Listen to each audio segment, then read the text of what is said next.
Combining multiple internet service provider para sa isang device is yun yung kadalasan tinatanong nila. And pwede ko bang i-combine yung multiple ISP, internet service provider, into single or mag-combine yung speed test nila. So, sa video na to, sasagutin natin yan. So, question number 1 is, anong device na pwede kong gamitin para mag-combine yung multiple internet service provider? So, gumamit kayo ng router na multiple wide area network. Kasi dun sa wide area network, dun mo i-connect yung ISP mo. So, sa case na ko, is ito yung ginagamit ko. TP-Link. So, SafeStream. So, this is not a sponsored video sa TP-Link. Disclaimer yan. Hindi sila, binili ko to sa sarili kong pera. So, yun. Ito po yung router. So, multiple one. Hindi ko lang mapakita yung actual device kasi naka-install siya sa network ngayon. Tapos, ginagamit ko siya 24/7 for almost 3 years na. Then, yun. Ito, 1, 2, 3, 4, 5. 5 ports. Then, pwede mo i-configure yung 1 to 4 into wide area network, or pwede mo i-assign each an ISP. So, hanggang 4 siya na ISP. Make sure lang na magtira ka para sa local area network mo, para sa Wi-Fi or sa switch na gagamitin mo within your local network. So, yun. Sa 4 na to, 3 yung ginagamit ko. Yung 1 is connected sa PLDT, having a 500 Mbps subscription. Sa 2, a Globe Fiber. Sa 3, Globe Fiber. So, 2 Globe Fiber connectivity with 200 Mbps each. So, sa setup ko, 500, 200, 200, nagiging 900 ba yung speed test ko. In terms of, hindi naman ko kinumbine kasi yung function ko is, ginamit ko siya as, kung maputol yung primary, PLDT, yung Globe, mag-share sila. So, ganun yung setup natin. So, in terms of, speed test lang kasi yung minsan nakikita natin, di ba? What if yung PLDT may congestion, nag-slow browsing yung connectivity mo? Pinapatay ko siya agad. Ko dito sa Globe na connectivity ko. So, ganun yung design ng network engineer. So, seamless, yung high latency kasi, yun nga, mafe-feel mo yon sa games, sa streaming, mabagal rin mag-load yung video pag high latency yung connectivity mo. So, yun, kadalasan yan ngayon na-experience sa mga PLDT subscriber. Nagko-congest sila during peak hours, in which meron akong video na nag-explain kung bakit mabagal yung internet connectivity during night time kasi meron tayong congestion. Okay? So, back to the topic. Kino-combine ba dito? Pwede mong i-combine siya, pero in terms of speed test server, kasi yung speed test server natin, partners kasi yan. Si Ookla, si Netflix, meron silang sariling speed test server. Tsaka yung mga ISP na partners ng speed test server, nagkakaroon sila ng speed test server within their network. Kaya yun yung ginagawa nila. Nilolocalize nila yung traffic. So, may speed test server sa Manila, sa NCR, sa Visayas, meron rin. Sa Mindanao, meron rin.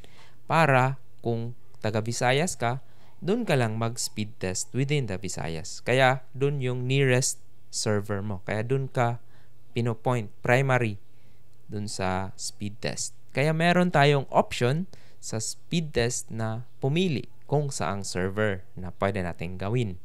For example, you're using a PLDT ISP, then automatic pag inopen mo yung Ookla na app dito sa cellphone, magka-camp siya dun sa PLDT server na speed test. Kung naka-Globe ka naman, automatic naka-Globe naman siya. That's why speed test minsan is ano lang, yung within the network. Pero paano pag tatawid ka dun sa kabila? So, pili ka lang ng speed test. For example, use the PLDT Wi-Fi, then mag-speed test ka sa Globe. Kung makukuha mo pa ba yung the same speed test or bandwidth sa within the speed test server ng PLDT. Patry nga, pa-comment sa baba sa section kung anong experience nyo. For example, using a Globe Wi-Fi, mag-speed test ako sa PLDT na speed test server. Try nyo kung ano yung makukuha. I-compare nyo lang kung ano yung sa Globe na speed test server tsaka sa PLDT na speed test server. Okay? Kaya, yun. Magandang testing po yun para matest kung ano yung peering between PLDT and Globe. Kasi doon ma-include yung peering nila. Kasi tatawid ka na sa ibang network.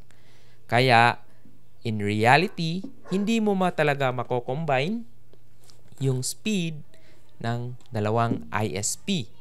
Tapos, yung speed test server lang yung reference point mo. Hindi siya pwede. Kasi si speed test server is a public entity or a internet siya. Then, yung dalawa, si Globe tsaka si PLDT, may sarili silang public cloud rin or ano.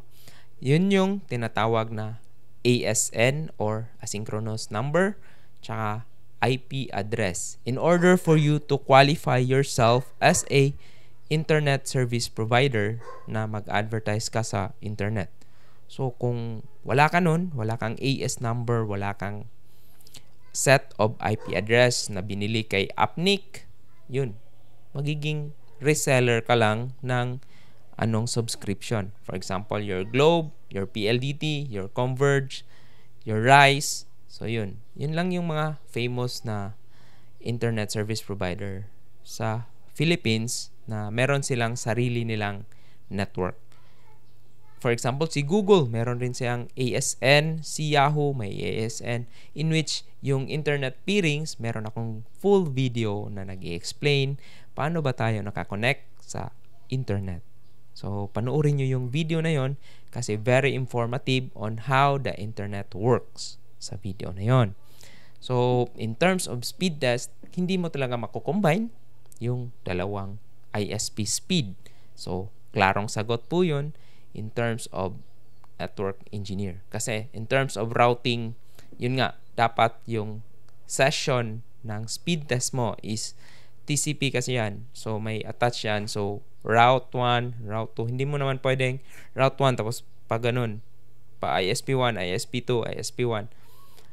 Kasi in experience, pag different routes, so yung packet mo is hindi na siya ordered. In terms of test server, yun, magiging jumble na yung packets mo. So, in terms, pinapalabas niya na low throughput ka or mababa yung internet speed mo.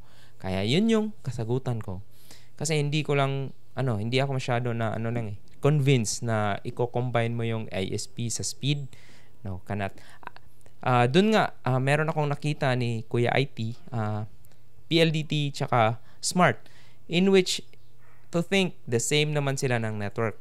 The same network, so possibly the same yan ng speed test server. So try nyong i-combine yung different ISP like Globe and PLDT, Globe Converge, or Rise, or ano yung available sa inyo.